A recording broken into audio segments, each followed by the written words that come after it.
Giskaschedule na ang disposal o pagdispatsar sa mga expired nga karne nga nasakmit sa Mandaue City kagahapon. Ang report ni Nico Serino.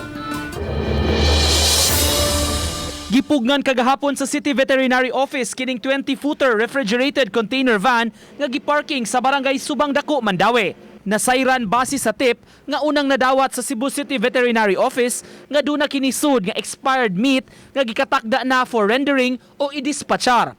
Apan gipasusi ang papeles niini pagsiguro nga dili ma-recycle o mabaligya pagbalik kay delikado sa panglawas.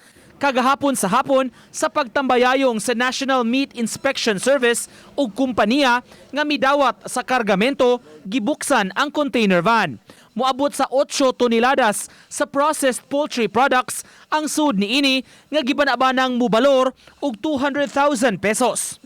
Menos ra ang value niini kay expired naman ang karne. To be safe, amo na lang dyan siyang i-dispose. Escorted by the National Meat Inspection Service and as the LGU, including DVMF sa Cebu City. Kalapasan sa Department of Agriculture Order on Handling Processed Meat Products ang hinungdan sa pagkumpiskar sa kargamento. So those are for disposal naman, no?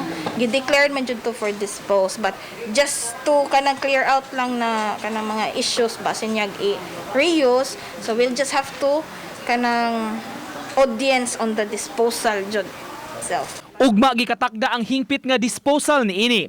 Nakig-alayon pa ang mga otoridad sa pasilidad nga dunay ekipo aron matigayon kini. Uban ni June Solon, Nico Sereno, Balitang Bisdak.